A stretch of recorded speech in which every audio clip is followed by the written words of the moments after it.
All right, guys. So what you see here on the screen is something that just came across my desk today. Now, this organization here, NASTF, or I believe people might say NASTF, is a National Automotive Task Force, and it's again not a government entity. But the thing is that they're not enforcing what I'm about to talk about. Is that OE manufacturers are going to start basically in order to do any kind of security, any kind of immobilizer function, right down to adding keys, you're going to have a VSP. So if you're not familiar with this right here is going to affect DIYers, which this channel here is all about. That maybe you know have done their own work for years, have added a key to their car here and there, for example, and any other small shop that don't have a lot of don't have a lot going on. Maybe it's a one man show, for example, like a mobile mechanic, don't have any necessarily insurance or big time bonding. You will not be able to get this. And for example, if it was a small shop, you'd have to send them elsewhere. So, with that said, let's just take a look at this right quick. So, this here's a website here. You just go, I'll link the website down in the description in the pinned comment below. This is the homepage here. So if you come down, it says information that joins NASTF. It basically tells you about the membership level. So in other words, you're going to need this VSP right here to the right of the screen, Vehicle Security Professional, and that costs $425 every 2 years, at least for now. And that's obviously only going to go up. Now, again, as a DIYer, you will not be able to get this because we're going to take a look at the application here in a second. And there's a small shop, um, you know, you may or may not be able to meet the requirements. You may have the money to pay for it. But again, it's not these people enforcing it, it's the OE manufacturer. So we're going to take a look at this here in a second, and I'll show you that a little bit further. It's just that you have to go through these people to get the membership. So when they actually make the scan tools, because basically the aftermarket scan tools, say we got a top down X tool, anything like that, they will probably have to update it in order for it to be able to execute immobilizer functions.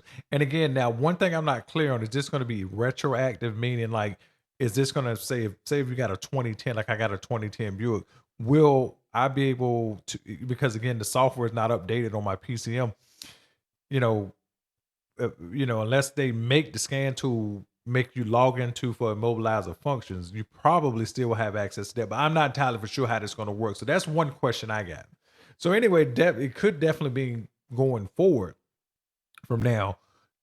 You're definitely going to have this, and this is 100% coming. This is not something that's not going to happen. So let's go down to the next part. It says service information request status. It just shows different requests that's been through different companies. I'm not sure even what this page here means, but I'm just showing it to you. Let's go to the about section first. Let's just go ahead and get this out of the way. So anyway, this here's just what NASTF is all about. You can come here and read this again. The link to this website here will be in the pinned comment below. Let's go to the Vehicle Security Registry.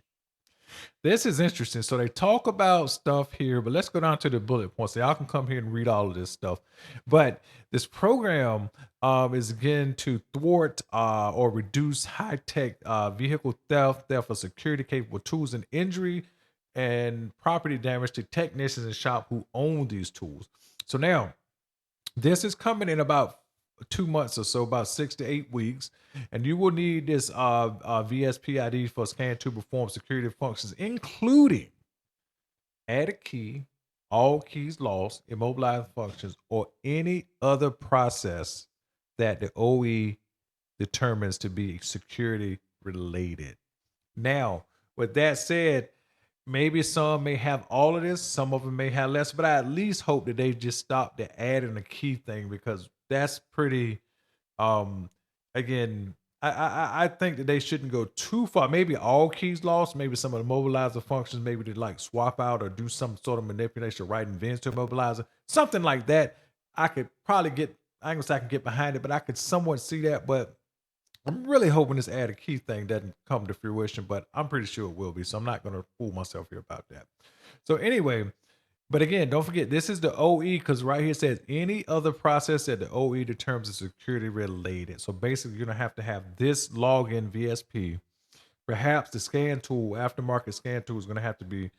You probably may get a patch, or certain calls may prompt you if you're not logged in. You can't, access that mobilizer function. Maybe you can look at it and see some information, but you won't be able to actually bidirectionally control or manipulate anything in that. So again, one thing I'm curious about is this going to be retroactive or not to older cars? Not entirely for sure. Probably it will be, but fingers crossed. So anyway, let's take a look at the application here. So primary application, you're going to need commercial general liability of $1 million aggregate, yada, yada, yada. You're going to driver's license, proof of business in good standing. So you kind of got to go to your Secretary of State website some kind of way and get that. Proof of ownership and employment.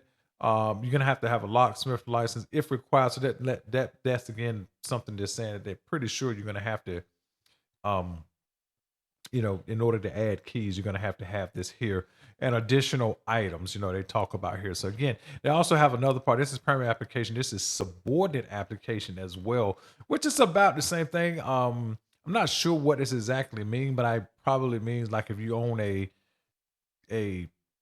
I'm assuming again, I haven't read this too much, but I'm just going by the title. I'm just on the assumption that this means if you own a shop, for example, you probably can get VSPs for IDs for your technicians while they're employed for you, for example. So, and it basically takes the same thing except for that bonding for each um, employee dishonesty surety bond must be registered on the sub accounts. So there you have it. There's the website right here, NASTF.org. I guess I heard people pronounce it that, but NASTF.org. Please go check that out. So again, if you're in the DIY market like I am, and you do your own work, and again, you really don't have a whole lot of need as a DIY necessarily to program keys, but every once in a while you might.